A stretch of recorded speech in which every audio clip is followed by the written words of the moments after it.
নমস্কার, আমি সঞ্চিতা। ফাইন্ডিং বুক চ্যানেলে আপনাদের স্বাগত।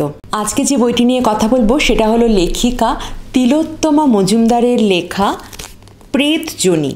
এই বইটা আনন্দ পাবলিশার্স থেকে প্রকাশিত হয়েছে। এই বইটার মোট পাতার সংখ্যা হচ্ছে 216 আর বর্তমানে বইটার দাম হচ্ছে 450 টাকা। আমি যখন বইটা কিনেছিলাম তখন বইটার দাম ছিল 200 টাকা। এই বইটার আনবক্সিং ভিডিও আমি আপনাদেরকে দেখিয়েছিলাম।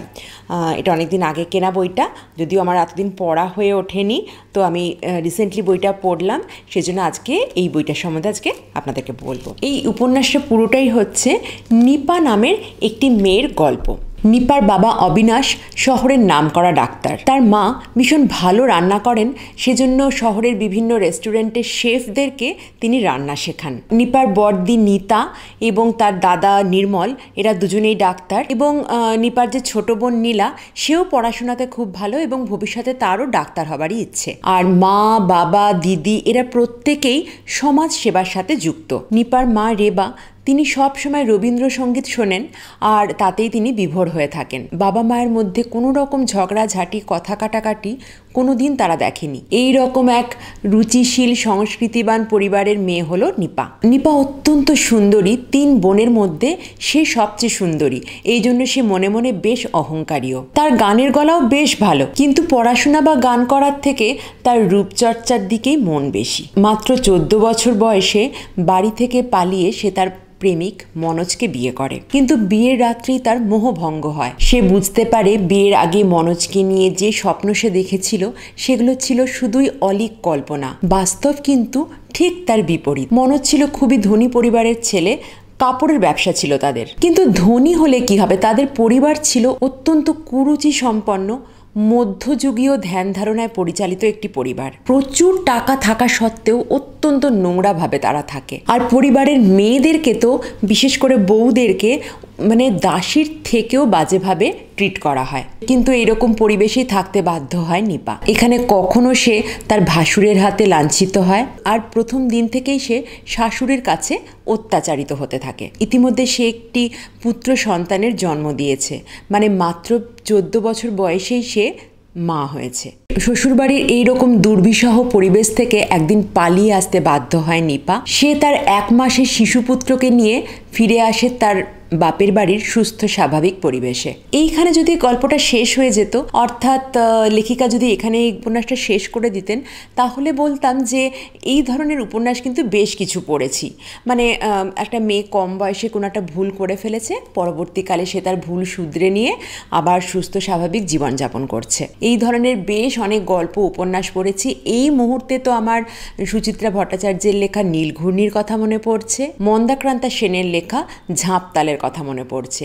দুটো উপন্যাসই আমার ভীষণ প্রিয় উপন্যাস, আর এই দুটো উপন্যাসেরই কিন্তু রিভিউ আলাদা আলাদা করে আমার চ্যানেলে রয়েছে। কিন্তু লেখিকা তিলোত্তমা মজুমদার এখানে গল্পটা শেষ করেননি, বরং বলা যেতে পারে নিপার জীবনের একটা অধ্যায় এখানে শেষ হয়েছে। যে আমরা জানি যে 6টা রিপু রয়েছে, এবং মানুষের জীবনে সেই সমস্ত রিপুর কিন্তু বেশ প্রাধান্য রয়েছে। আমরা যে সমস্ত কাজকর্ম করি সেই সমস্ত কাজের মধ্যে কিন্তু রিপুর যথেষ্ট ভূমিকা রয়েছে। আমাদের যে কেন্দ্রীয় চরিত্র নিপা, সে কিন্তু সম্পূর্ণভাবে এই রিপুর দ্বারা পরিচালিত হয়। কিছুক্ষণ আগে আমি তার পরিবারের উদাহরণ দিলাম, অত্যন্ত রুচিশীল পরিবারের মেয়ে সে কিন্তু তার নিজের স্বাভাবিক শিক্ষা, দীক্ষা, বুদ্ধি, বিবেচনা এই সমস্তকে কাজে না লাগিয়ে শুধুমাত্র রিপুর দ্বারা পরিচালিত হয়। 6টা রিপুর মধ্যে কাম এবং লোভ, এই দুটো রিপুর অত্যন্ত আধিক্য দেখা যায় নিপার জীবনে, বিশেষ করে কাম রিপুর আধিক্য। এছাড়াও তার মধ্যে অহংবোধও আছে। মদ রিপু যেটাকে আমরা বলি, মদ মানে কিন্তু আমরা মানে স্বাভাবিক অর্থে যাকে মদ ভাবি, নেশার জিনিস, সেটা কিন্তু নয়। মদ রিপু বলতে কিন্তু এখানে ইগো বা বোধকেই বোঝানো হয়।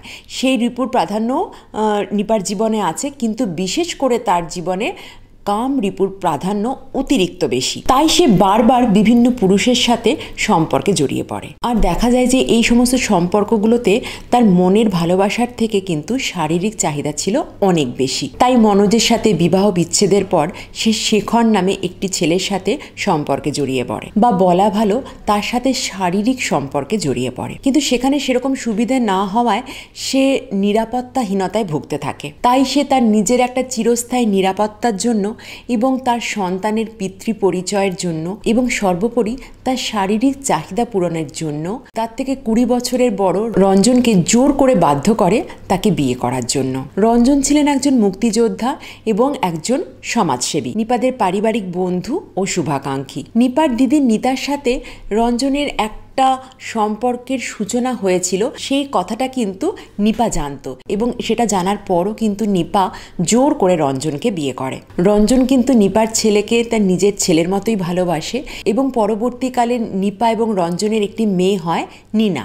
কিন্তু প্রথমেই বললাম যে নিপা শুধুমাত্র রিপুর দ্বারা পরিচালিত হয় এবং তার মধ্যে লোভ রিপুর প্রাবল্যও কিন্তু যথেষ্টই বেশি। সেজন্য রঞ্জনের সাদামাটা অনাড়ম্বর জীবনে সে সুখী হতে পারে না। তাই তার নিজের 2 ছেলে মেয়ে এবং রঞ্জনকে জোর করে নিয়ে সে আমেরিকাতে পাড়ি দেয়। যদিও রঞ্জনের এই ব্যাপারটাতে প্রবল আপত্তি ছিল, কারণ সে বুঝতে পেরেছিল যে আমেরিকার পরিবেশের জন্য রঞ্জন সেরকমভাবে উপযুক্ত নয় এবং হলো তাই।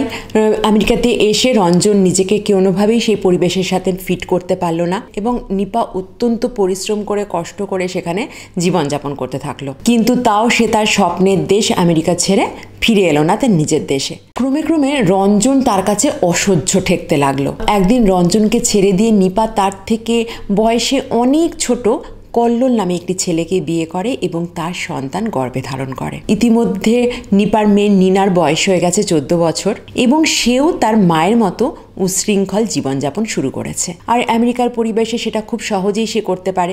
একদিন সকালে নীনা তার মা নিপাকে জানায় যে সে গর্ভবতী এবং তার সন্তানের পিতা সম্ভবত কল্লোল।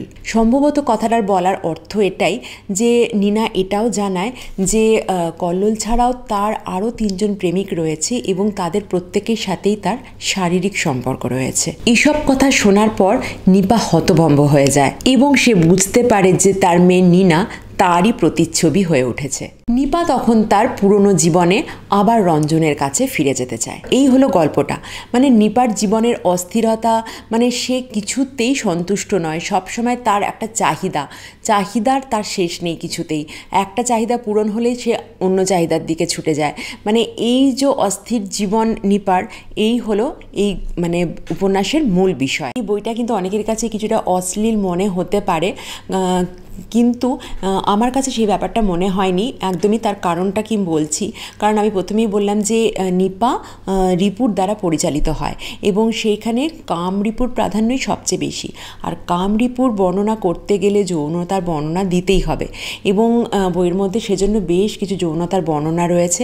তবে আমার যেটা মনে হয়েছে যে অকারণ কিন্তু সেগুলো নয়, গল্পটাকে বোঝানোর জন্য এবং কাম রিপুর দ্বারা নিপা কী ধরনের কাজ করে ফেলছে সেগুলো বোঝানোর জন্য কিন্তু এই সমস্ত যৌনতার বর্ণনাগুলো দেয়া হয়েছে। অযথা সেই সমস্ত বর্ণনা দেয়া হয়নি এবং সেগুলো খুব একটা অশ্লীল আমার কাছে মনে হয়নি, কারণ গল্পের মূল বিষয়টাই হচ্ছে কাম রিপু। সেই জন্য কাম রিপুরকে বোঝাতে হলে যৌনতার বর্ণনা তো অবশ্যই দরকার এবং সেই জন্যই লেখিকা সেই বর্ণনাগুলো করেছেন। সেজন্য আমার খুব একটা এখানে এটা মানে অশ্লীল লাগেনি, কারো কাছে লাগতে পারে। এবার আমি আসছি বইটার নামকরণের প্রসঙ্গে। বইটার নাম হচ্ছে প্রেতযোনি। প্রেতযোনি নামটা শোনার পর আমার প্রথমেই মনে হয়েছিল যে এটা হয়তো ভূত প্রেত বা এই ধরনের কোনো ব্যাপার রয়েছে, বা এই নামটা শুনলে সবারই সেই জিনিসটাই মনে হবে যে প্রেতযোনি বলতে তো আমরা সেটাকেই বুঝি যে ভূত প্রেত বা প্রেত লোক, মানে এই ধরনের ব্যাপারকেই বোঝানো হয় প্রেতযোনি নামটা দিয়ে।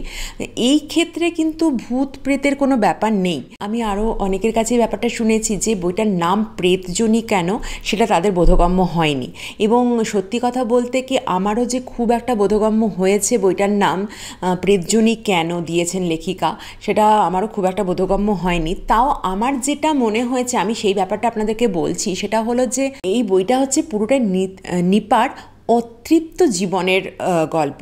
মানে ও কোনো কিছুতেই খুশি না, সব সময় তার চাহিদা একটার পর একটা থাকছে। যে জীবনটা সে বেছে নিচ্ছে নিজেই, পরে আবার সেই জীবনটাই তার কাছে অসহ্য ঠেকছে, আবার সে অন্য জীবনে ফিরে যাচ্ছে। মানে এই যে একটা অস্থিরতা, অতৃপ্তি, আর এই অতৃপ্তি নিয়েই কিন্তু এই বইটা। নিপার জীবনের এই অতৃপ্তি বোঝানোর জন্যেই হয়তো প্রেতজনী নামটা দেয়া হয়েছে। কারণ আমরা জানি যে মানে অতৃপ্ত আত্মা যারা হয় আর কি, অতৃপ্ত আত্মা থেকেই মানে তারা হয়তো মানে যেটা শোনা কথা যে অতৃপ্ত আত্মা থেকেই সেটা তারা প্রেত হয় এবং সেখানেই প্রেতজনীর ব্যাপার থাকে। সেই জন্যই কি লেখিকা এটার নাম দিয়েছেন কিনা আমি জানি না। আমার মনে হয়েছে হয়তো নিপার এই অতৃপ্তি এই ব্যাপারটা বোঝানোর জন্যেই প্রেতজনী নামটা দেওয়া হয়েছে। আপনাদের যদি কিছু মনে হয় যে প্রেতজনী নামটা লেখিকা কেন দিয়েছে, আমাকে কমেন্ট করে জানাতে পারেন। আচ্ছা, বইটা আপনি পড়বেন কি পড়বেন না সেটা ব্যাপারে আমি যদি বলতে চাই, বইটা যে আপনাকে পড়তেই হবে, না পড়লে আপনি বিশাল বড় একটা মিস করবেন সেরকম কিন্তু আমি কখনোই বলবো না, সেরকম কিন্তু বইটা নয়। কিন্তু বইটা আপনি চাইলে একবার পড়ে দেখতে পারেন। কাহিনীটা বলার সময় আমি বললাম যে নিপা অত্যন্ত রুচিশীল পরিবারের একটা মেয়ে। সেই পরিবার, তার মা, বাবা, দাদা, দিদি, বোন প্রত্যেকে ভালো, এত সুস্থ স্বাভাবিক পরিবেশে থাকার পরও নিপা কিন্তু তার নিজের বুদ্ধি বিবেচনাকে কাজে লাগাচ্ছে না।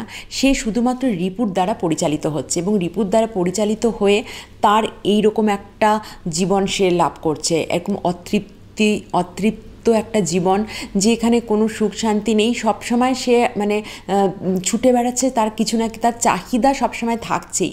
মানে একজন মানুষ সে যদি নিজের বুদ্ধি বিবেচনা শিক্ষা দীক্ষাকে কাজে না লাগিয়ে শুধুমাত্র রিপুর দ্বারা পরিচালিত হয়, তার কী ধরনের পরিণতি হতে পারে সেটা যদি আপনি জানতে চান তাহলে কিন্তু এই বইটা আপনি অবশ্যই পড়ে দেখতে পারেন এবং এই বইটা পড়ে আপনি সচেতনও হতে পারেন যে রিপুর দ্বারা পরিচালিত হওয়া কিন্তু মোটেই উচিত নয়। আর আমি বলবো কম বয়সী মেয়েরা তোমরা কিন্তু এই বইটা অবশ্যই পড়ে দেখতে পারো। বয়স সন্ধিকালের মেয়েরা মানে কিশোরী বয়সের টিনেজার যারা, তাদের কথা আমি বলছি। কারণ ওই সময়তেই কিন্তু সমস্ত মেয়েরা স্বপ্ন দেখে তাদের প্রেমিককে নিয়ে, তাদের স্বামী সংসার এইসব নিয়ে স্বপ্ন দেখে এবং সেই স্বপ্নগুলো কিন্তু খুব সুন্দর হয়।